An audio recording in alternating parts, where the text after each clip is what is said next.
Okay. So, Assalamu alaikum wa rahmatullah, ladies and gentlemen. My name is Yasser Mirdamadi, and I'm here to talk about theology. So, just give me a feedback regarding my voice and my video. Are they okay? Yeah. Lovely. So I'm gonna share my screen. Share screen. Desktop. Share. Okay. So. Okay. Can you see my screen now?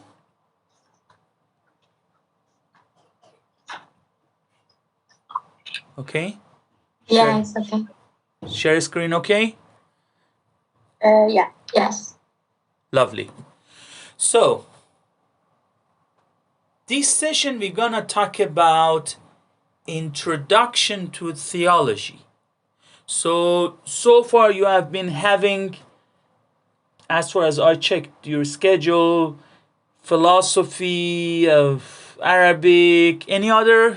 Can you give me a feedback? I mean, how many pre-sessional course have you had so far?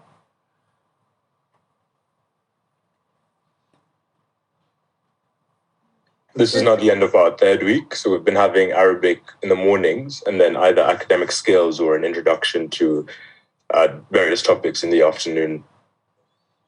Mm-hmm. So what were the various topics? So moral philosophy, critical thinking. What were the others?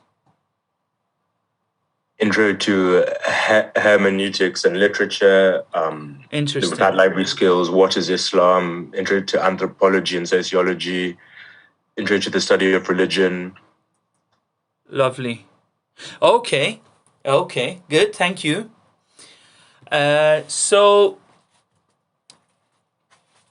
along with all these disciplines or topics that you have been studying so far, another one might be equally interested or more or less, let's see, is introduction to theology.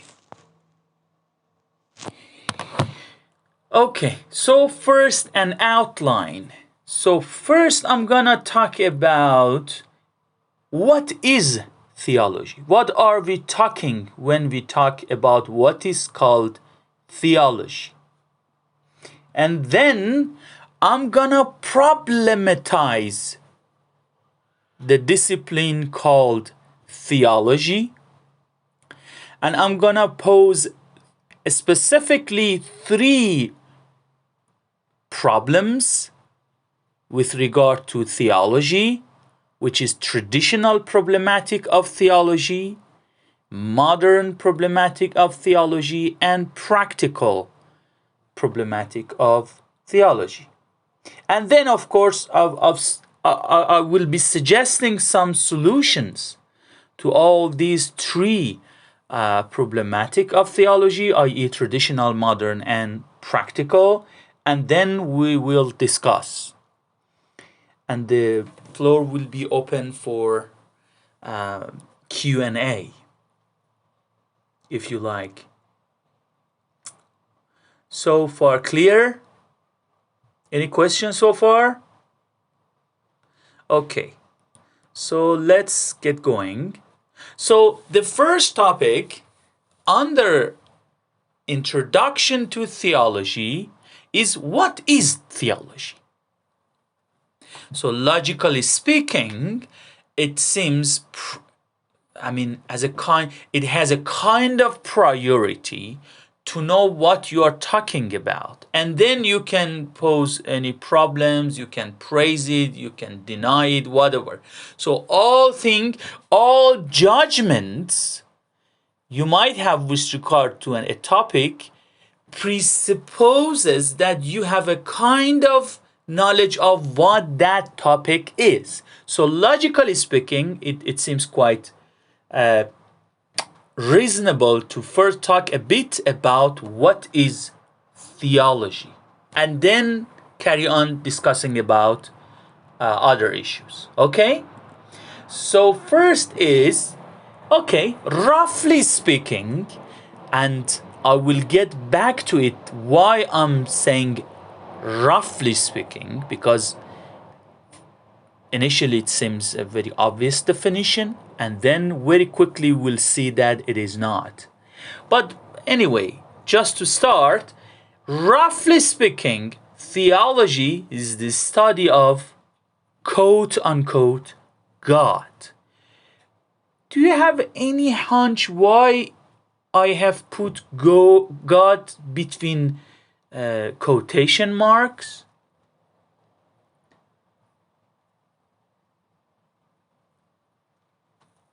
Any hunch? Any suggestion? So I did say the study of quote unquote God rather than the study of God without quotation marks. Why is it so? Any suggestion? Does it mean a special kind of God? I mean, in special religions or beliefs? Yeah, good start. But to show that, we can use capital G and the God to show the specialty. Therefore, there is another reason behind that. Any other suggestion? Please go ahead. It could include, because maybe you're appealing to an audience that may or may not believe in God. Yeah, So, well, what's your name? Ziba. Ziba. Ziba is a Persian name, means beautiful. Yeah. Yeah, okay. So Ziba, you are right. Because you might talk about theology without yourself believing in God, but still theology might make sense to you. In such a situation, when you talk about God, you are talking about God within quotation marks. You are talking about quote unquote God. Okay, I'll get back to this point. Maybe in Q&A we'll discuss about this. And there is an allusion here to this question: should you be a believer in order to engage in theological enterprise? I'll get back to it if you're interested in Q&A. But by bringing in God within quotation marks, I've already alluded to my answer. But let's get back to it later on, if you are interested. But anyway, theology is the study of quote unquote God. Divine existence, whether or not God exists.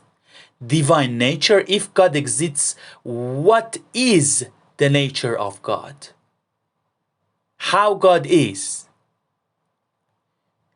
And also God's action, and of course including God's quote-unquote commands and prohibitions, and God-word relationship, God-universe relationship, and God, specifically God-human relationships.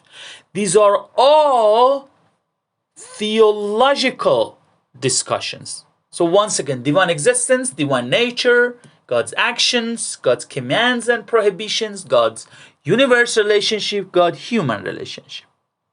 Okay, clear so far?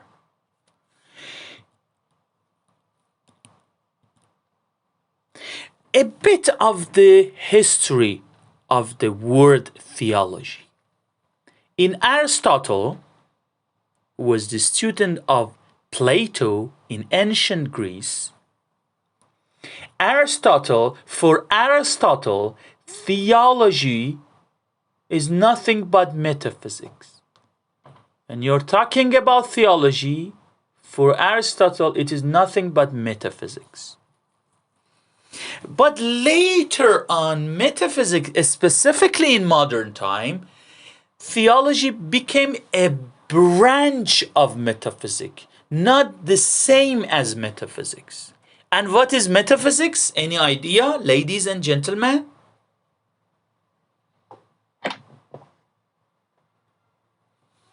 Go ahead, please. It's the study of something that's bigger, so like a higher meaning, higher questions, like where do we come from, what is our purpose, who created us. Okay, yeah, roughly speaking, you are right, Ziba. But more accurately, any other idea?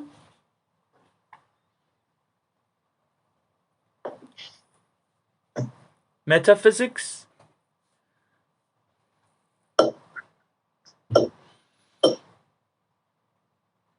Okay, so metaphysics is the grand theory of being.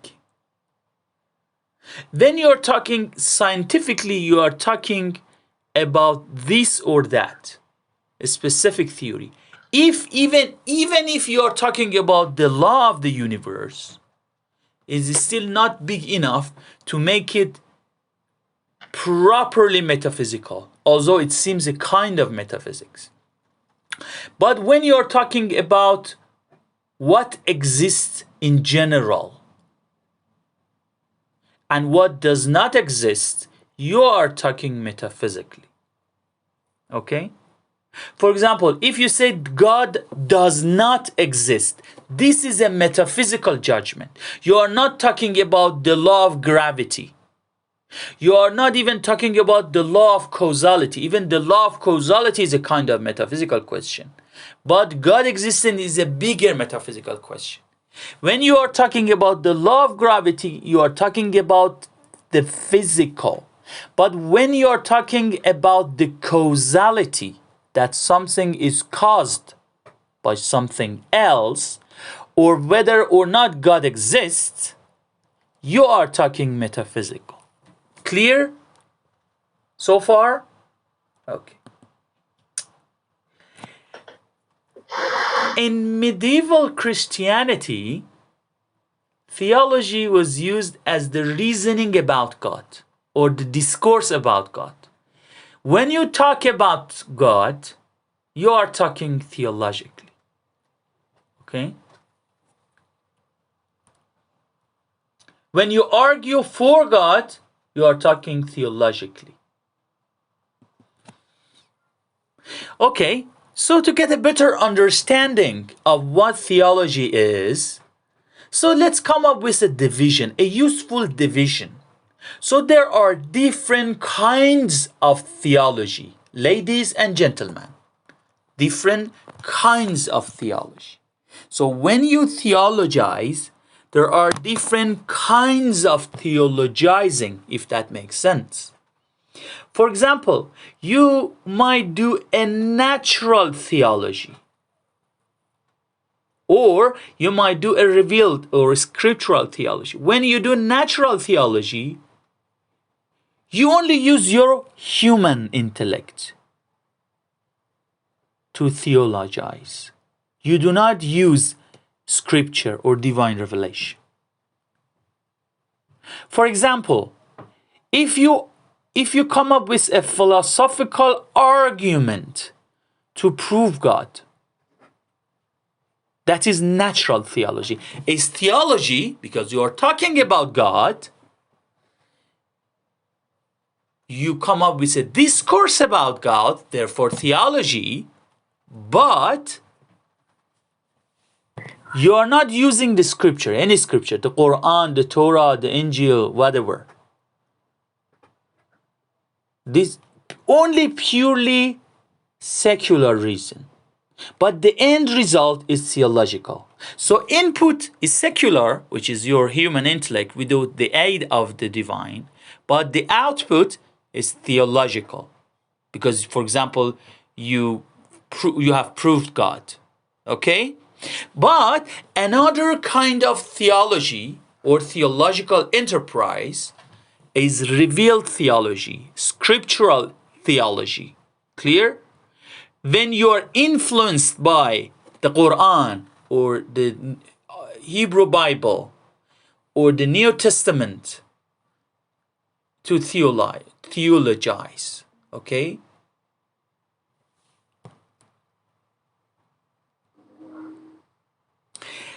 Interesting question. So far, any question?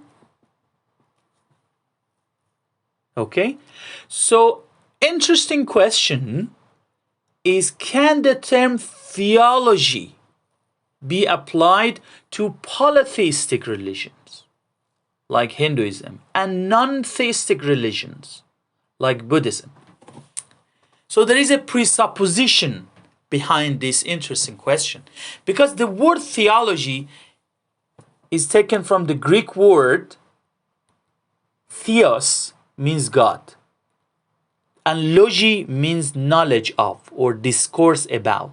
So theology literally means theory of God, or a discourse about God, or knowledge of God. Clear? But knowledge of God, not knowledge of non-God, or knowledge of gods with plural S. So then question is, can the term theology be used to talk about or denote or designate, whatever you put it, polytheistic religions like Hinduism, in which mainly, not always, but mainly there are many gods? I'm saying mainly but not always because there has been a theistic, a monotheistic understanding of Hinduism, for example, by like some Hindu mystics like Shankara. But usually Hinduism is a polytheistic religion, meaning there are many gods in Hinduism, not only one God. Or Buddhism. In Buddhism, there is no God. It's a religion, but there is no God. You might be surprised if you are not already familiar with Buddhism, but yes, here we are. So being religious does not necessarily mean being believer in a God or in gods. You might be an atheist. Still, you might be religious if you are Buddhist. Okay? So there is also, okay, it's time for another mind-blowing theological question. Is it possible for someone to be Muslim? Okay, if you're Buddhist and atheist, that makes perfect match. Because Buddhism is an atheistic religion, meaning there is no God or gods in Buddhism. But in Islam, Christianity, and Judaism, there is God, and God is central in Muslim, Christian, and Jewish theology. Question: would it be possible for someone to be atheist and at the same time Muslim or Jew or Christian? You might say it's obvious. The answer is negative. But welcome to theology. The answer is not definitely negative, because there has been some theological movement called non-realism, religious non-realism, in which some theologians and philosophers of religion have claimed that being religious, being Christian does not necessarily mean being a believer in God. Being Jewish does not necessarily mean being believer in God. Being even Muslim, there are very few theologians, Muslim theologians, who have tried to do that. So it might seem idiosyncratic, it might seem surprising, it almost blatantly false, but then welcome to the club of theology.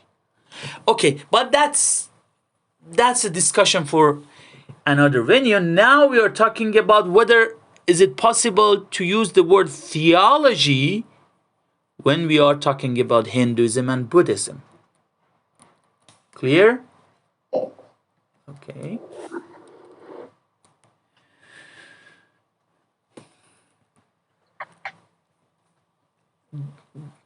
There has been some scholars who would say theology cannot be used for non-theistic or many deities religion like Hinduism and Buddhism.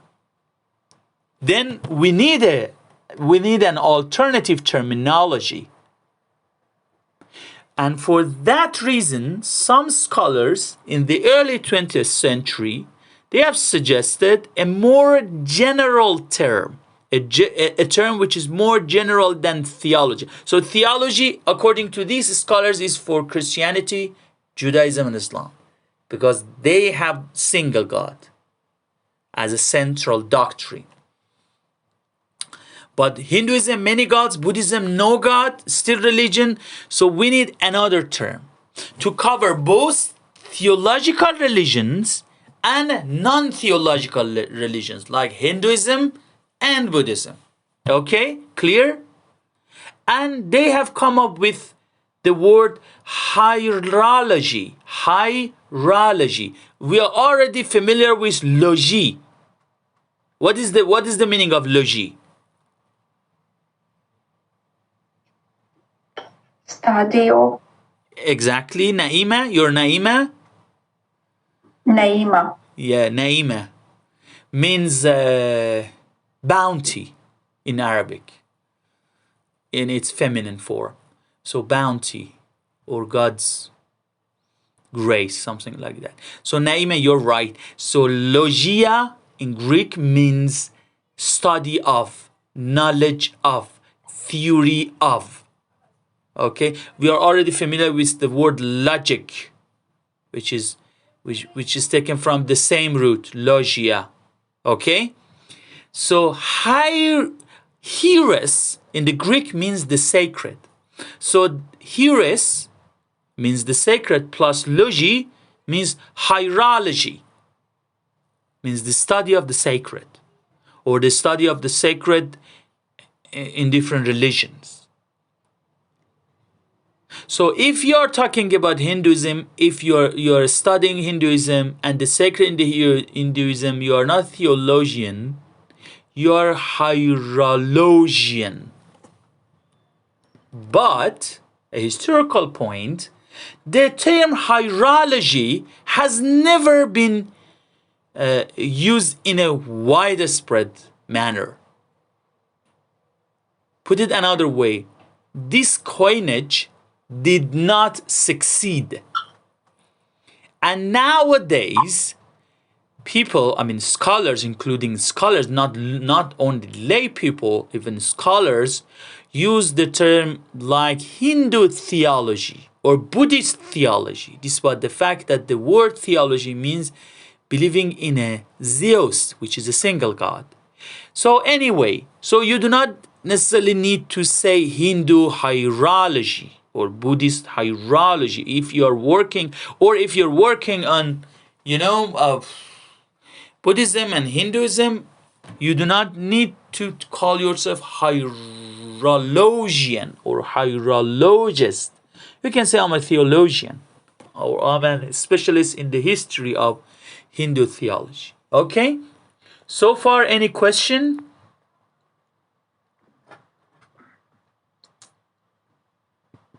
Okay. So now, in the light of this intricacy concerning how to use the word theology for many gods or no gods religions, let us redefine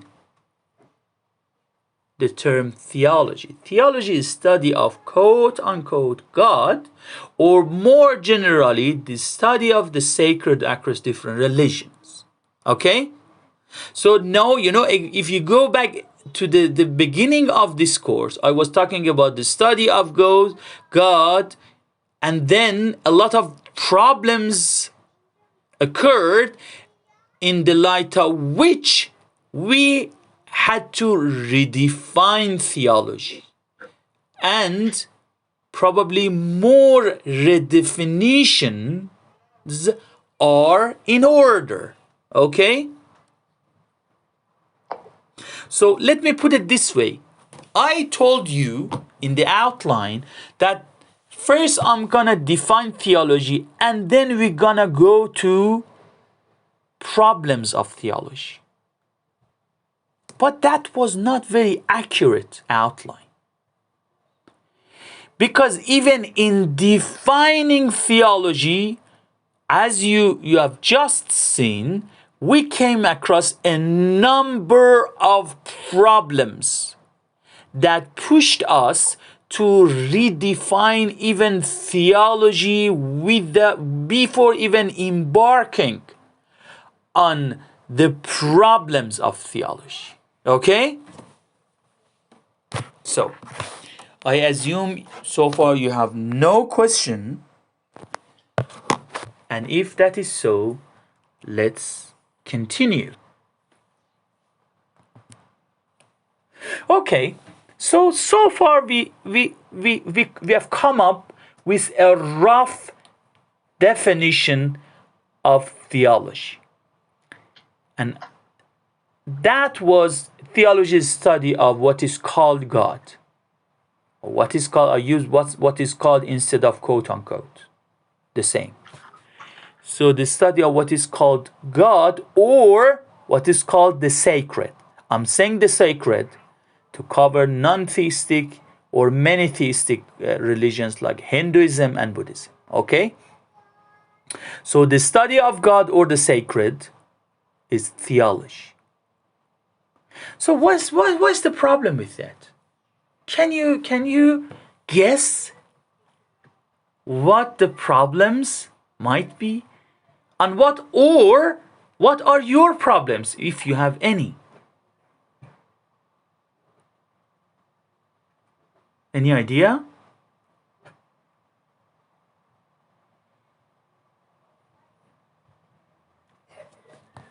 Okay, so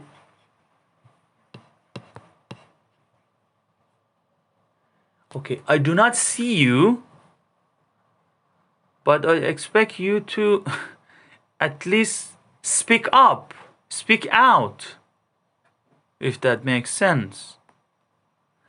Okay, so if you have any point.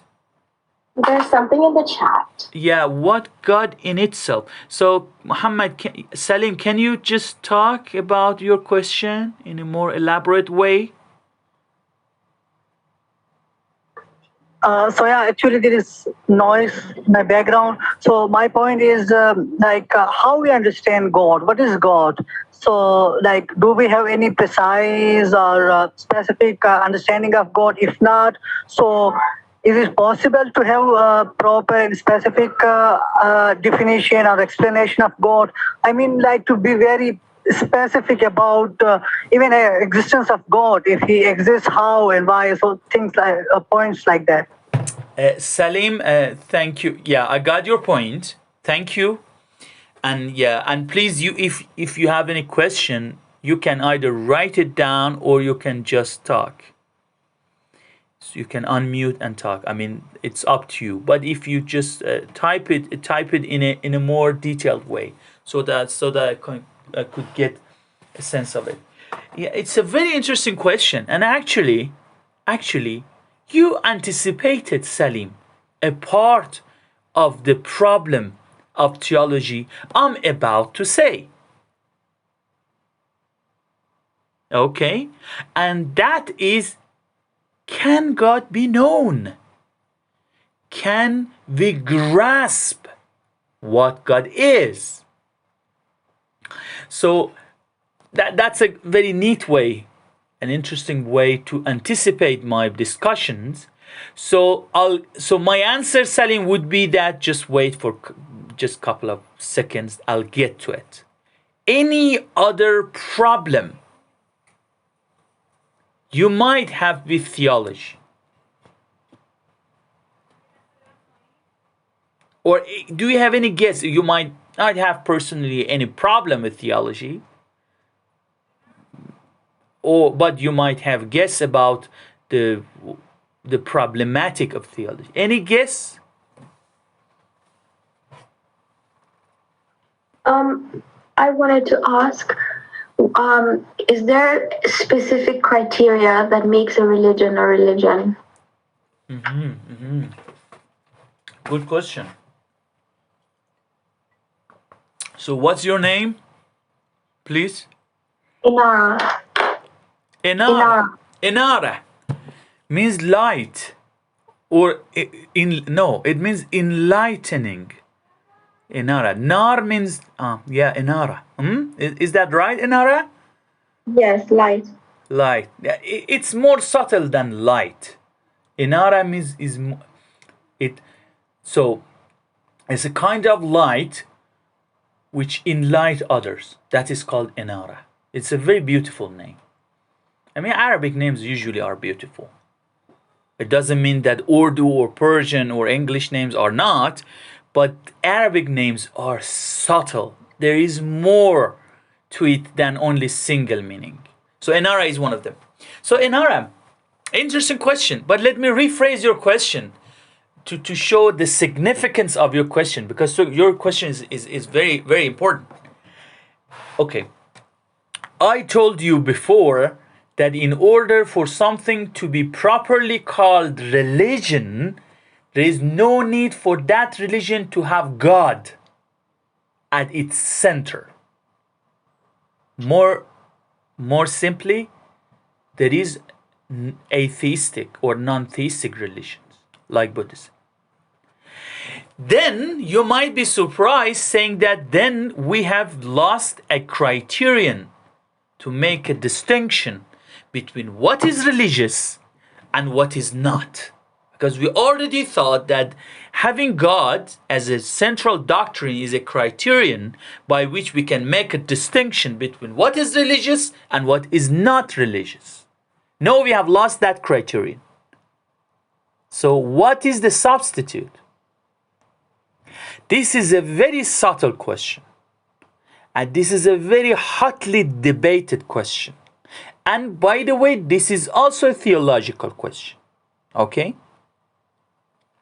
There has been some attempt to define religion without necessarily appealing to the doctrine of God or to the divine. Okay?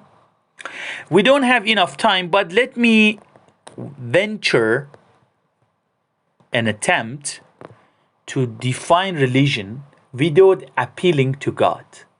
And let me your feedbacks in Q&A or just now. So religion is a combination of, so once again, what am I doing? Don't get lost into details. I'm trying to define religion without appealing necessarily to God. And here is my attempt. Religion is the combination of actions, doctrines, and emotions that revolve around a central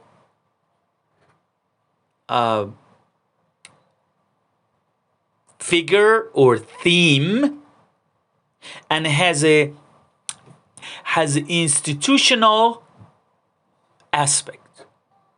So 3 elements I have used to define religions. So a tripartite means 3 parts. Elements of actions, doctrines, and emotions. This was the part number 1. The second was a central figure or theme, not necessarily person, but it might be a person or theme, a subject. This is the second part of my definition of religion. An institutional aspect.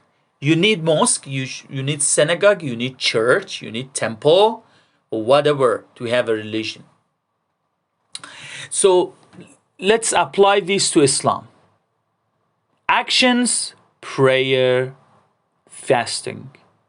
Doctrines, God, prophecy of Prophet Muhammad. Emotions, when you go to pilgrimage and you are overwhelmed by the presence of divine. If you talk to your imams and you feel the presence of God, these are emotions. Okay, this is the first part. The second part is the main theme. So in Islam, all these doctrines revolve around the divine. But in Buddhism, there is no God. That's why I deliberately said that those actions and those doctrines and those emotions revolve around a central figure or central theme. Because in Islam, Christian and Judaism, all these doctrines and emotions and actions revolve around central figure, which is God. But in Buddhism, there is no God. But rather, there is something called karma, or a situation which is blissful, and we are supposed to live our lives in such a way to attain that situation, to get to that situation, which is nirvana or whatever it might be called. There is no divine as a person, but there is a kind of blissful situation called nirvana. Okay? And of course, there are institutional. There's a temple in Buddhism, and in Islam, mosque and or Jamaat Khana, or whatever, or in Christianity, church, in Judaism, synagogue. So here I tried in response to, that was Enara who posed the question, correct? Yes. Yeah. So in order to answer very interesting question posed by Enara, I tried to define religion without necessarily appealing to God. Why am I saying necessarily? Because God is there when we are talking about Christianity, Islam, and Judaism, but not necessarily so when we are talking about Buddhism. But still, Buddhism is included in our definition of religion. So I think it would be wrong to say that because Buddhists, they do not believe in God, Buddhism is not a religion. No. I mean, religion cannot be defined necessarily in terms of God. Okay? Clear? Okay. So let's carry on.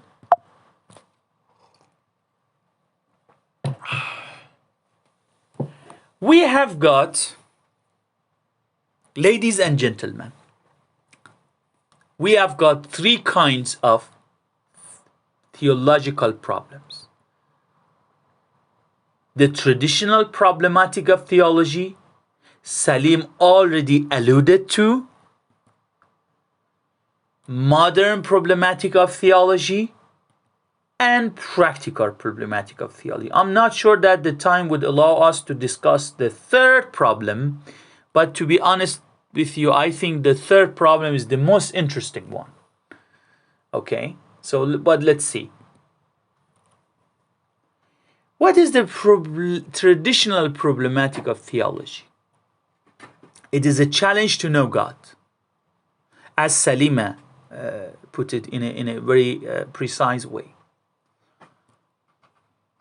I have tried to formulate the traditional challenge against theology, because when you formulate a very complicated problem, that would help you to understand the gist of the problem.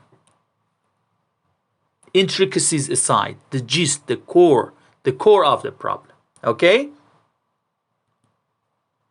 So, that formulation, as you can see, has 5 premises and 1 conclusion. Okay? 5 premises, 1 conclusion. So, please let us get to it one by one. Premise number 1. So this is an argument, and an argument logically has some premises and a conclusion, a final conclusion. There might be some sub-conclusions, but sub-conclusions are taken to be premise, another premise. But the final conclusion is the conclusion. Clear? So you, by the way, you have already have a single pre-session about critical thinking, correct? And the beating heart of critical thinking is logic. So if you want to think critically, you should be able to formulate a very complicated discussion in a neat, logical form. Premise number 1, premise number 2, premise number 3, conclusion. Okay? Try it. I mean, any kind of discussions, mundane or complicated, you should be able to formulate it or formalize it logically. Premise number 1, the enterprise of theology presupposes that God can be known by the human intellect, because theology is kind of using your own reason to think about God, to talk about God, and to reason about God. So premise number 1 seems true. Okay? Premise number 2, but God is by definition transcendent. Can you guess what that means? Any hunch? Premise number 2.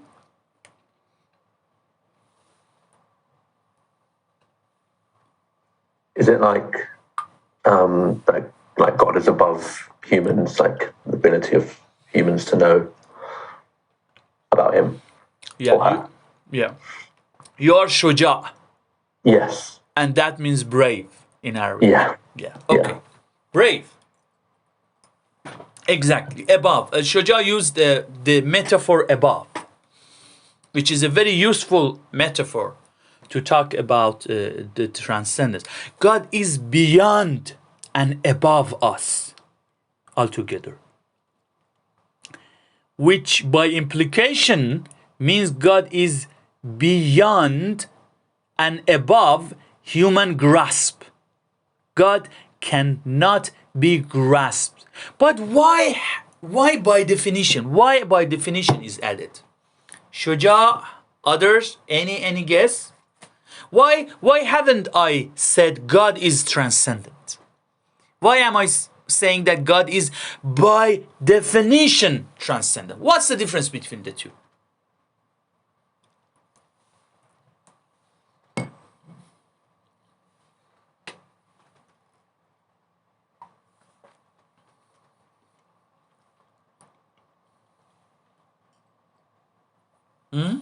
Because it draws a distinction between definition or in theory versus actuality, perhaps.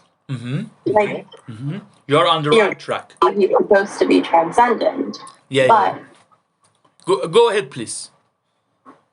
Yeah, that's all I have. I mean, clearly you're presenting a contradiction here, right? So I'm assuming the following arguments will Exactly, Ziba.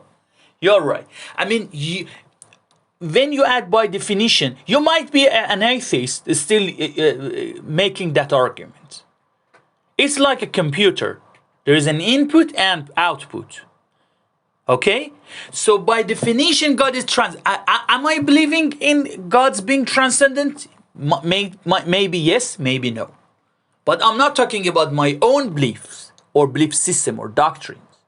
I'm talking about the coherence or the lack of coherence in a belief system. Okay? That's why by definition is added. Okay? Clear? So premise number 3. Guys and ladies and gentlemen, don't get lost in the details. We are talking about the problems of theology after defining it. And one problem is the challenge that whether we are able to know God or not. And I am formulating, if that makes sense, that challenge. Okay? Okay. Premise number 3, the transcendence of God requires God not to be grasped by the human intellect. There is nothing new in premise 3. Premise 3 actually elaborates, cash out, if that makes sense, the transcendence of God. Transcendence of God means God cannot be grasped by the human intellect because God is over and beyond us. Clear so far? Premise number 4. God cannot be known by the human intellect. Nothing new. We have been drawing what is already implied by premise number 2 and 3, logically. Okay? When you formulate in a very neat way, logically, an argument, you will be able to see the steps, step by steps. So number 4 is derived,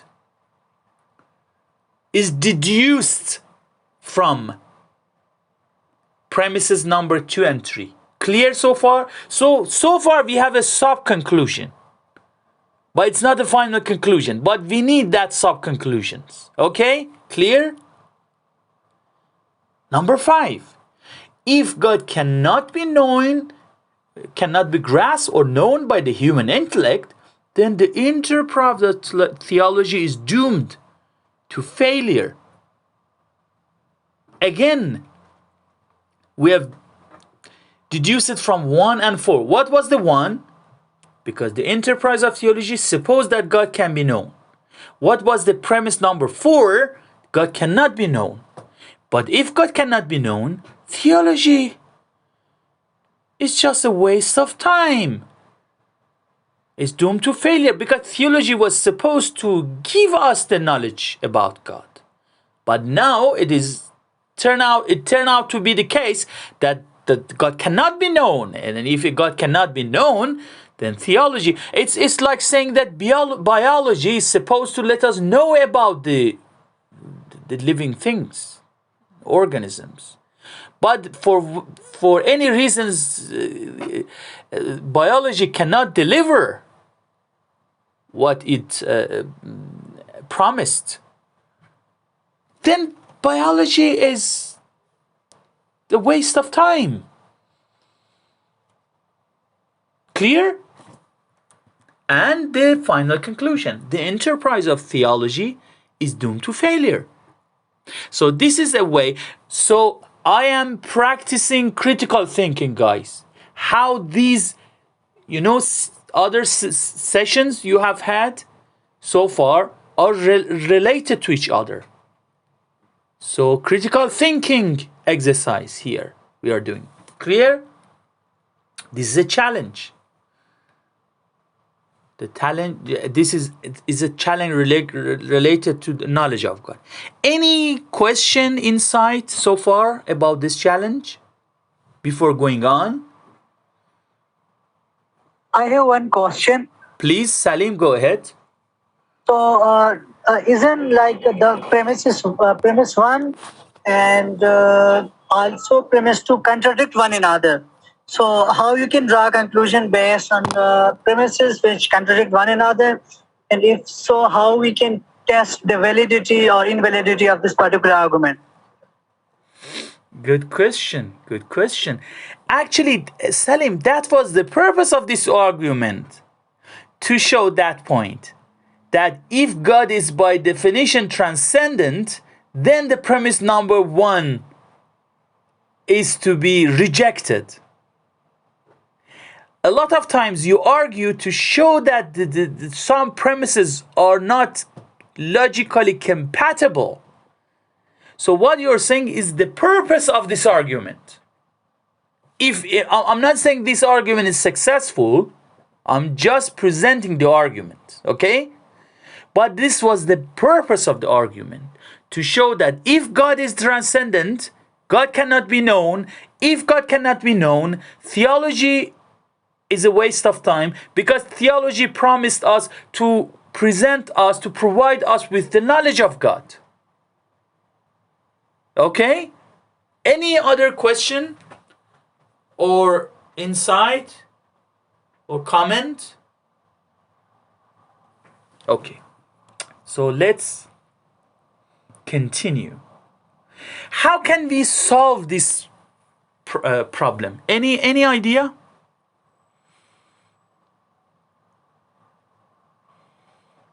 I have an idea. Yeah, Imran. Imran means architect. Something. Imran. If you build something, yeah. Yeah. Okay, Imran, are you gonna build something here as a solution? Do it, please. I really hope so.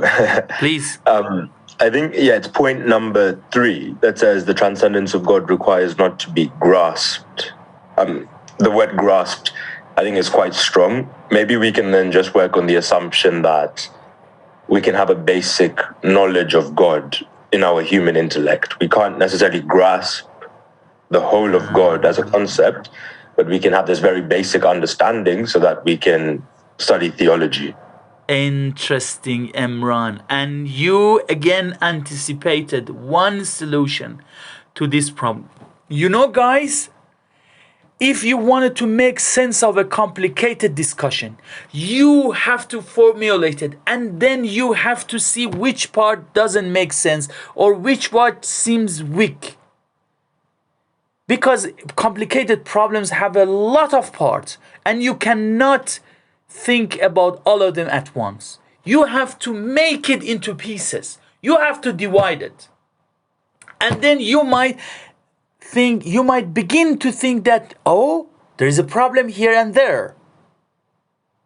And this is what exactly Imran did. He actually tried to be suspicious of a part of the problem. I'll explain the point that Imran aptly made. Any other point? Any other ways? By the way, my question might be a little bit biased. You might say, no, I'm very happy with this challenge. If you are happy, please enlighten us. Defend this.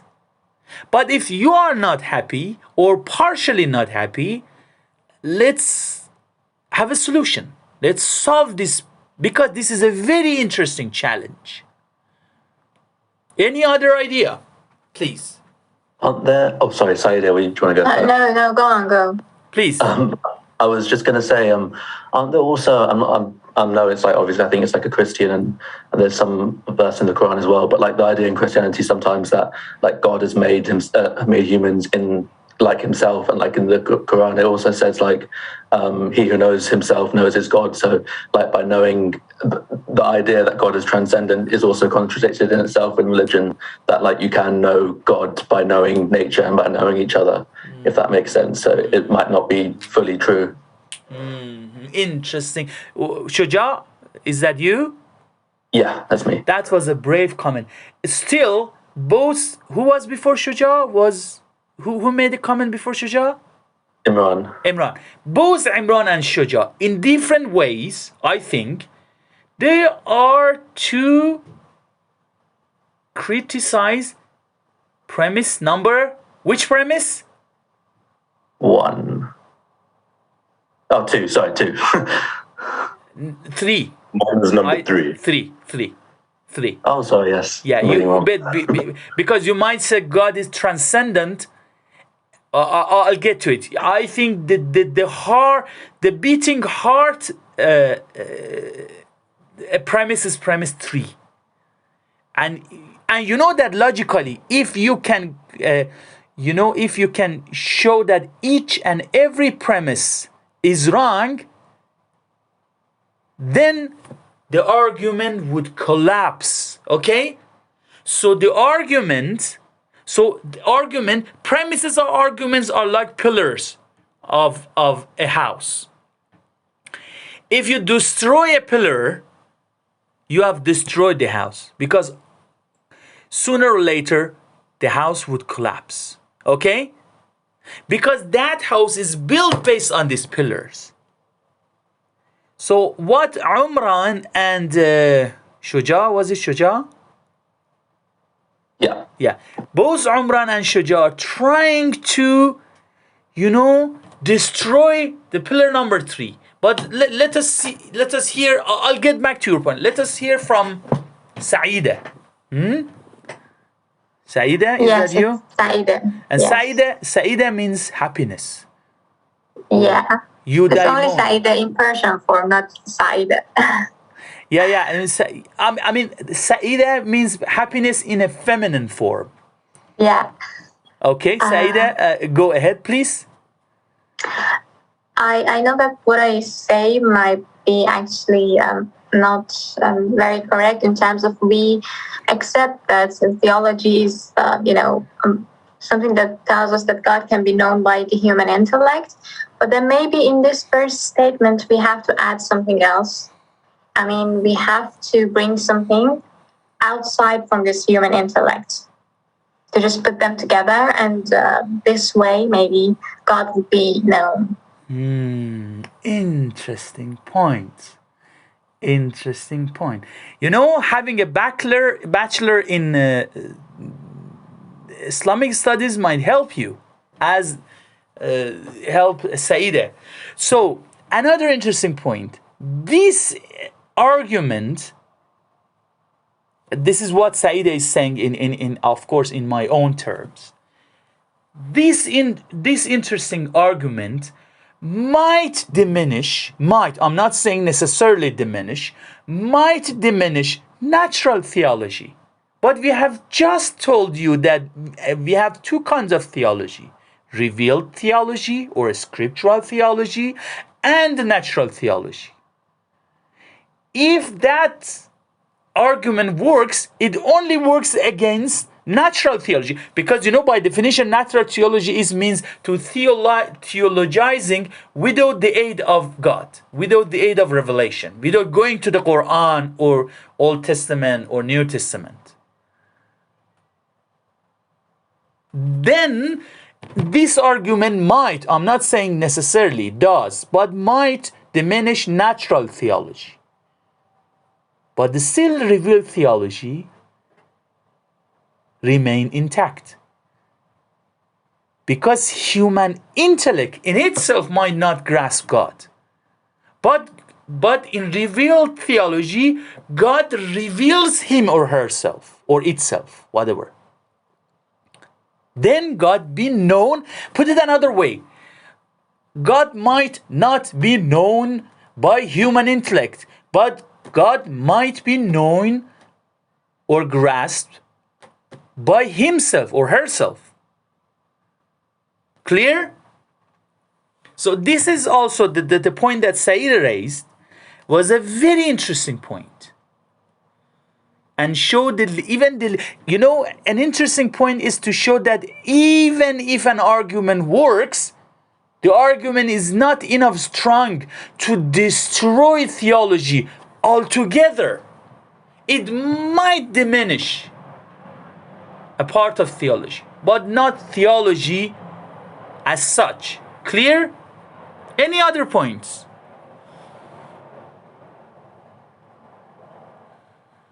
Okay. You have already, in a very interesting way, and I'm thrilled, I'm happy with your contribution. That is exactly what I want. Because if you do not contribute to the discussion, you will get almost nothing out of the discussion. But if you are engaged, if you contribute to discussion, you will get something. And by something, I do not only mean a data or knowledge. That is important. But more important, how to sharpen your critical thinking, your critical skills. Okay? So some solutions. One might be, okay, the solution number one, you have already alluded, some of you, maybe grasp. Some of you said that grasp is a very strong words. That's exactly true. Might be we do not know God, but what about have a justified belief? Because you might be justified in believing something, but still your justified belief might not be true. Meaning might not correspond to reality. Okay? But still you might have a justification. Let me make an example. We don't have time, but this is a very important point. So bear with me, please. Your watch, your clock, your wall watch works perfectly well. Okay? You look at the watch, says that it's 12 p.m. And let's suppose that it's really 12 p.m. But as a matter of fact, your watch has already stopped working exactly on 12 a.m. No, it seems like a 12, but the watch is not working, and it was only as a matter of luck or chance that you were right. Had you been there 20 minutes before or after, you would have been wrong about what time is it. In such a situation, you have a justified belief because you relied on your watch, and your watch, to the best of your knowledge, always worked perfectly well. So you have a justified belief, but your belief is not knowledge because it is only accidentally true. In order to have a knowledge, it's not even enough to have a true knowledge or justified knowledge. Your knowledge must be non-accidentally true. Okay? In such a situation, you have a justified belief. Even your belief is true, but it's still not knowledge. You know, having knowledge is a very difficult, if not impossible, things to do. But justified knowledge is not so much difficult. If to refer to a good source, you have a justification for your beliefs, but not necessarily knowledge. So what about saying that theology does not aim at providing us with knowledge? So I've used here knowledge in a technical term, means justified, true beliefs whose truth is not accidental. This is the definition of knowledge, okay, in epistemology, in theory of knowledge. So theology might not provide us with that kind of knowledge. Justified, true belief whose truth is not accidental, but it still might provide us with a justified belief. Put it another way, in order to meet this challenge, you have redefined theology. You have come up with a minimal expectations from theology. Clear, guys? Ladies and gentlemen, clear? That was one I have a question. Yeah, please go ahead. Mahdiya, was it Mahdiya? Madiha. Madiha means praising. Okay. Yes. Yeah, Madiha, please. So about the solution that, we should aim at justified belief instead of aiming at knowing God, doesn't it contradict with the idea of us being in this world, like the purpose that humans are here? And if you talk about that like the world, we are here in this world so that we can eventually know God in this lifetime, or at least attempt at knowing God. It might. I do not deny that. It might. Okay, Madiha, this is interesting. If you have a high expectation of theology, then that traditional challenge of theology might be very problematic for you, because you cannot make your expectation minimal, like the solution number one. But then what are you supposed to do to meet this challenge? You can ignore it, but that challenge would not ignore you. So let's try the second solution. Second solution is also very interesting. Let's redefine theology. Because we used to say that the maximal definition of theology is like that. If you have a high expectation of theology, your definition would be something like this. Theology would provide us with knowledge of God. That is very high expectation. Let's come up with a minimal, less ambitious, one might say, definition of theology. And theology would be the study of God, not necessarily knowledge of God. The solution number 2 is not so much different from the solution number 1. They are related in a sense. The study of God, And then if you think that God cannot be known, still you are doing theology. Because you do not define your theology in terms of a kind of system of knowledge, a system of belief, or system of doctrines that promises to provide you with the knowledge of God. You know, knowledge is a very strong word to use. You know, in everyday usage, we use it quite easily. I know you, I know that. But in an academia, especially in philosophy, the word knowledge is too strong. But there are, good argument, we can use it. Justification, we can use it. Entitlement, I'm entitled to this belief. Of course you can use it. My belief is warranted, you can use it. I have a strong belief in, a strong belief might be emotional, so you can use it. But I know it, knowledge, it's too strong. Okay, so that was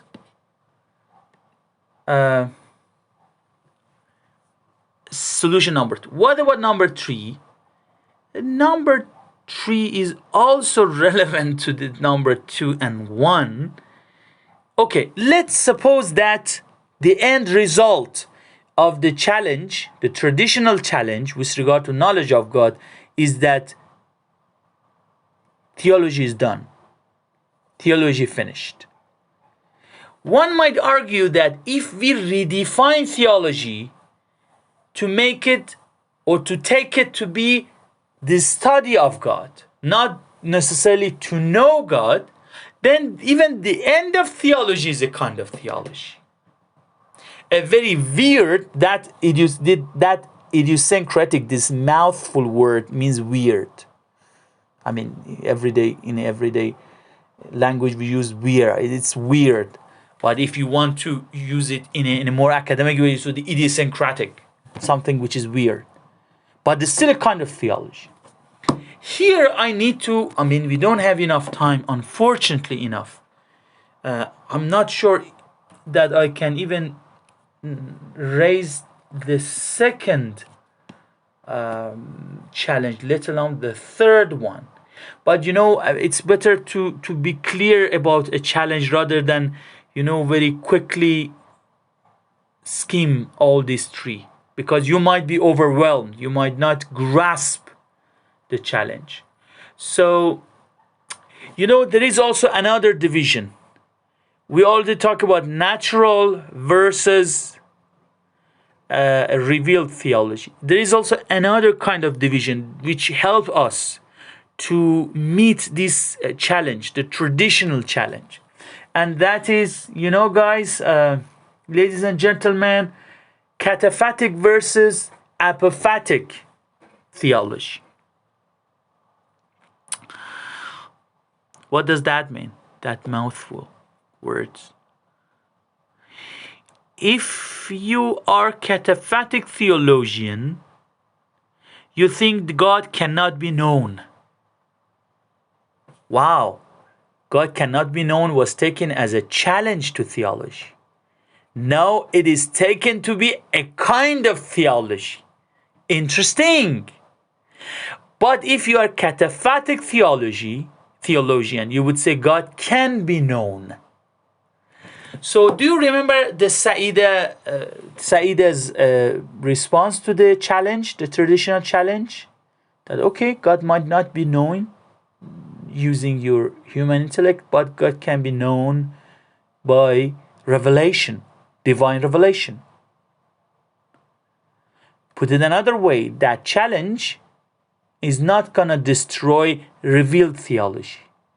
It only is going to destroy if helpful, if workable.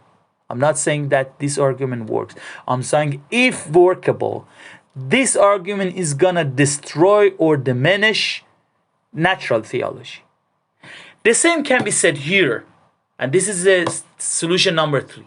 If this argument works, it only destroy or diminish cataphatic theology, a kind of theology sometimes called positive theology.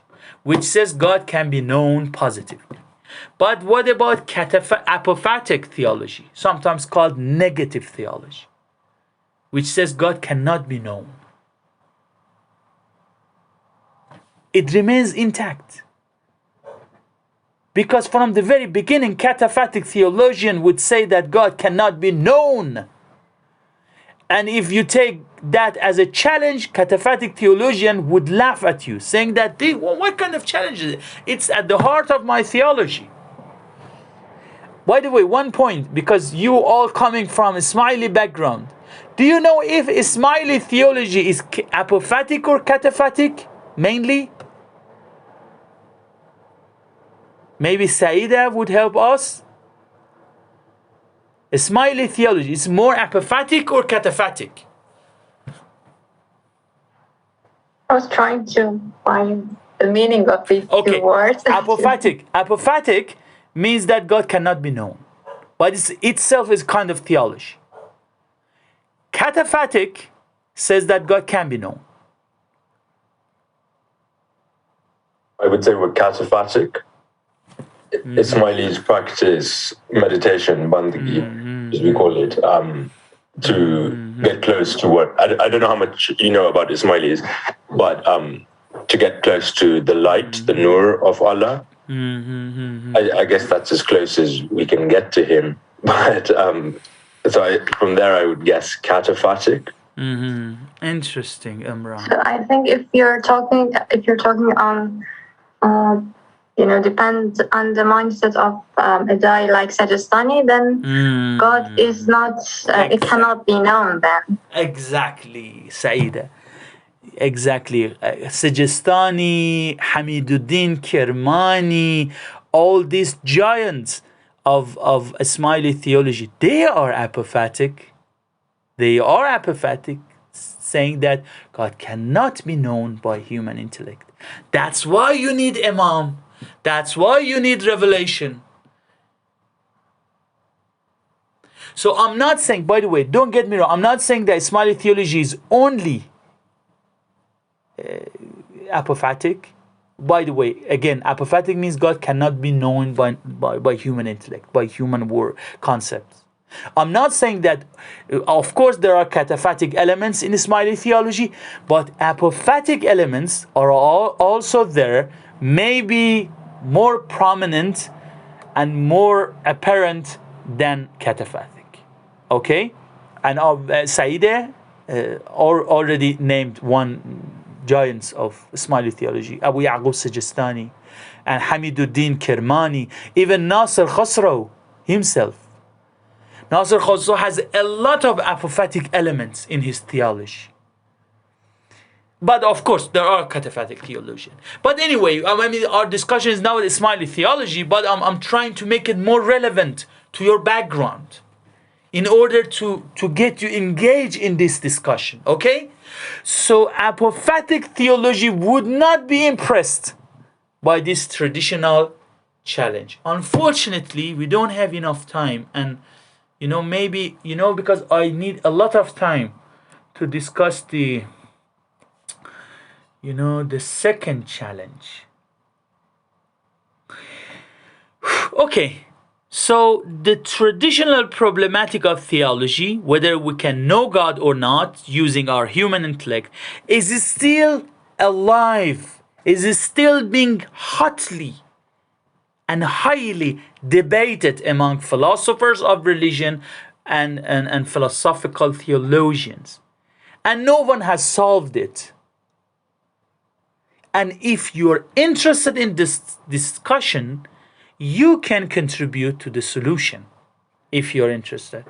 In your final essays, in your MA thesis, in your PhD thesis, in your personal academic enterprise, and so on and so forth. So if you're interested in theology, this is a food for thought.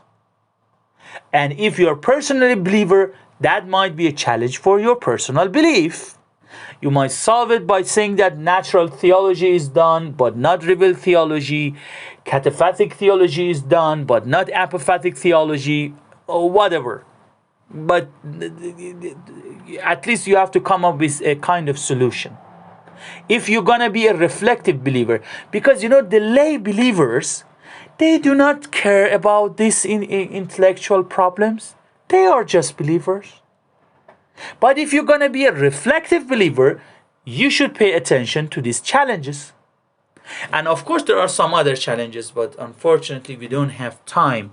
So I prefer, just a very quick, I'm not going to discuss it. So there is also a modern problematic of theology, which is a verification theory of meaning. Unfortunately, we don't have time because this is also very complicated, interesting.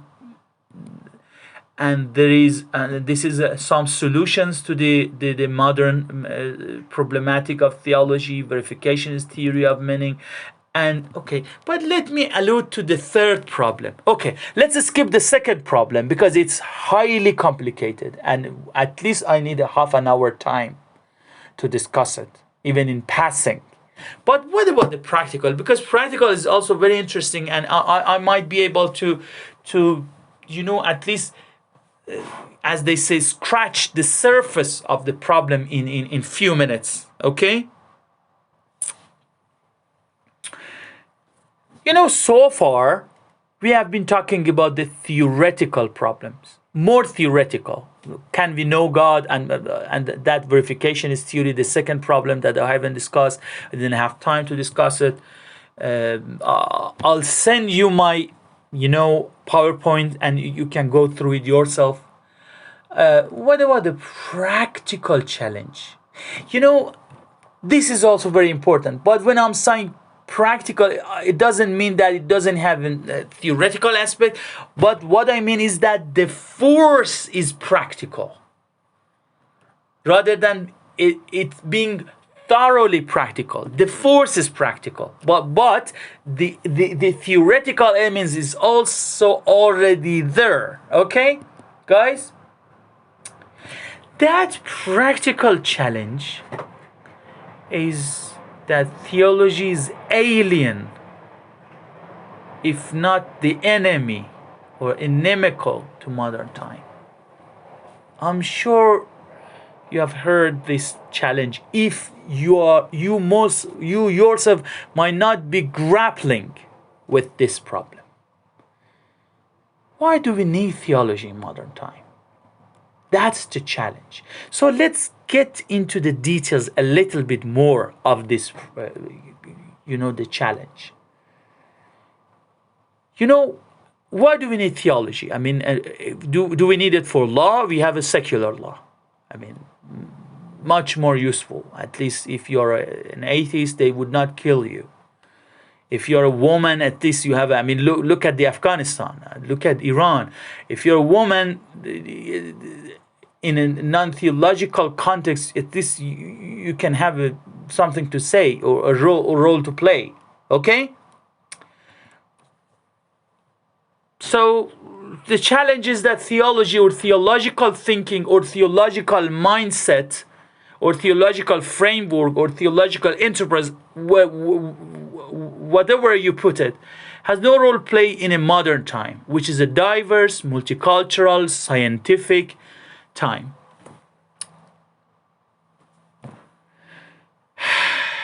And quite relevant to that is 1.2. The theological enterprise aims at spreading submissive attitude. If you are a theologian, you try to push people to be submissive. Listen to your imam, listen to your prophet, listen to God, listen to this religious authority, that religious authority, stuff like that. While in modern time, it's the time of rational, independent thinking. So theology is irrelevant, even dangerous. So this is a very important challenge. Ladies and gentlemen, let's suppose we have already solved all theoretical challenges, like the knowledge, traditional challenge. Can we know God? Or the second challenge, the verification is challenge. I haven't addressed it. We didn't have time. Then we are still in the square zero. We haven't yet started, because then practical challenges would come into the scene. How to solve these challenges, if they can be solved? And by the way, I mean, my question might be biased. I mean, if you say that, okay, these challenges are genuine challenges and cannot be solved, and therefore theology is out, just spit it out. So enlighten us. So, and actually, you better to come up with a balance of my biased questions. So this is the gist of critical thinking. Any ideas, any solutions to these challenges? Please.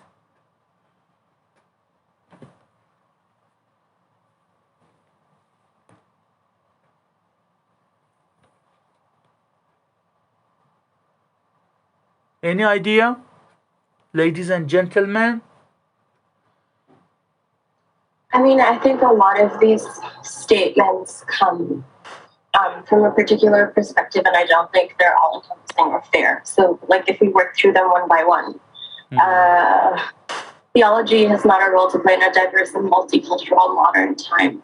Well, okay, you don't need to have a study of the divine that encompasses every human on this earth's beliefs. It could be about a certain percentage of them, and it represents a large diversity within it. So I don't see a problem with that. The third statement, right, theological enterprise aims at spreading submissive attitude. Well, that's presupposing that you don't have any sort of intellectual understanding or comprehension of what you believe in, which I think is interesting, Ziba. You in a sense anticipated the solutions. But any other idea, any other solutions, or any other defense of the challenge? If you think so, please.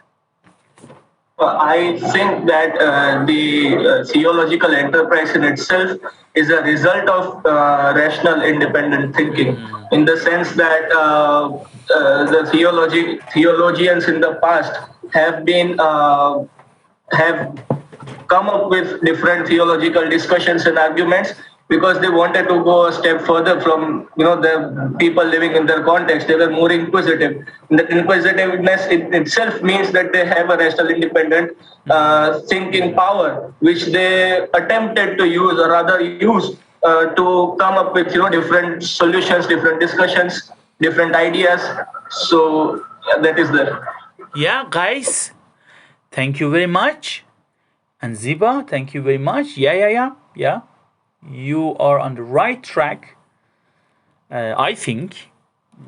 So let's discuss some responses very quickly, because we are about to run out of time. One is that, by the way, I mean, modern time has a theological roots. I don't have time to discuss it, but there are a lot of good sources discussing that the modern science and human rights, they have a theological roots. So they have not come out of the detachment or uprooting altogether theological thinking. Rather, they have been a kind of mutation, a kind of high development of theological thinking. So that kind of common idea that theological thinking was diminished or discontinued and then modern time began is just a theory, one theory of modernity. There are alternative theories which I think are very interesting, which thinks that there was a kind of a rupture and continuation that gave rise to the beginning of modernity. And modernity was benefited and was highly influenced by theological roots. Not only Christianity, but a kind of common theological roots, to which attributed also Judaism and Islam and other religions. So we should be very cautious that we do not take one theory of modernity and dismissing others without arguing. This is point number one. I don't have time, but there are a lot of good discussion about it. What about theology has nothing to contribute to society? Not necessarily so. Meaning of life. I mean, theology has had a very vital role to play here. The danger of nihilism, that life is meaningless, life is absurd. Theology has a very crucial role to play. It could make your life colorful if you think there is a divine out there taking care of me, and I can be in a love relationship with God. And nothing can diminish that relationship because God is always there.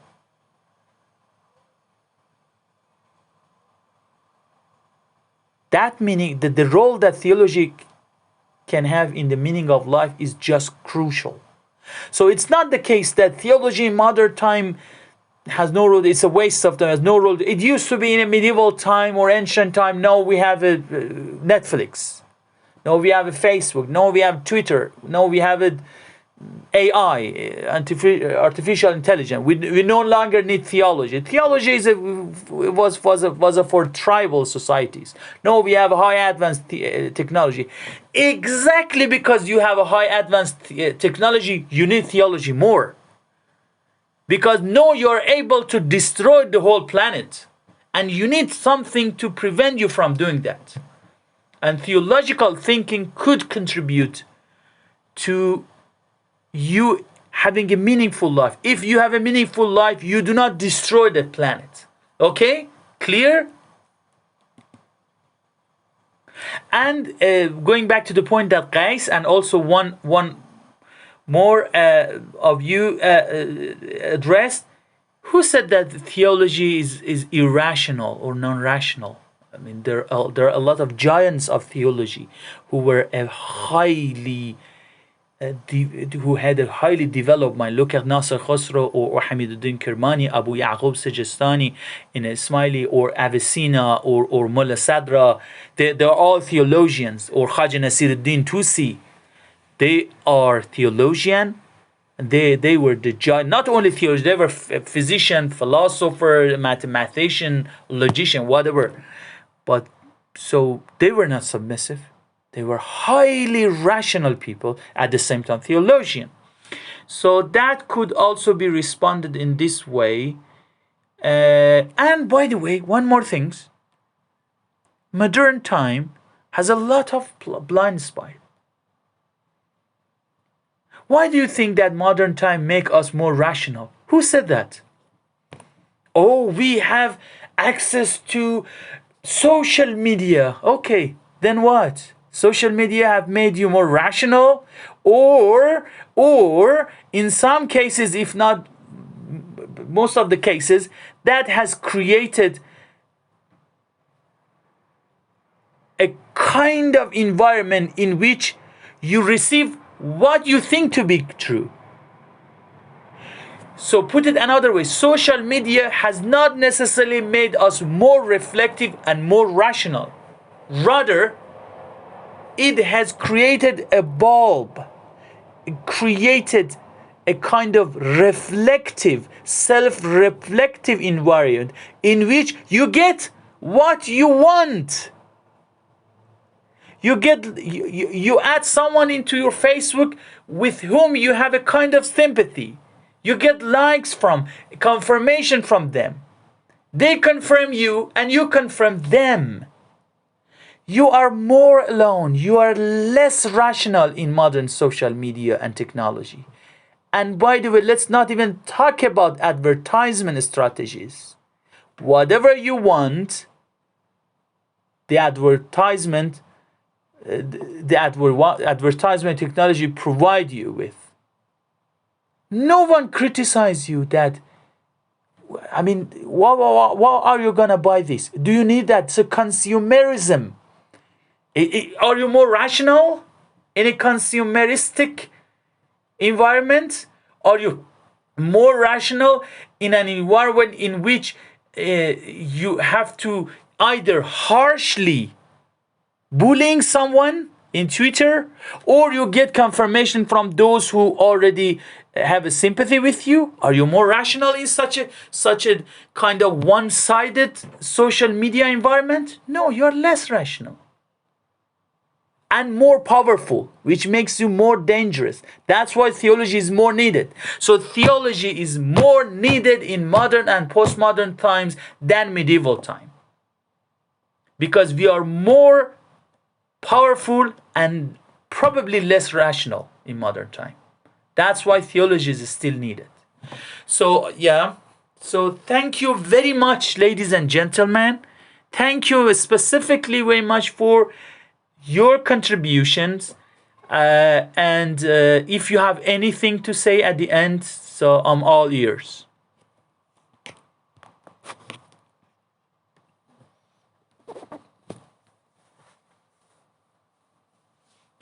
Okay, so if you have nothing to add at the end, so inshallah I will be having some sessions in law, ethics and society with you at the middle of the first semester. So see you there then.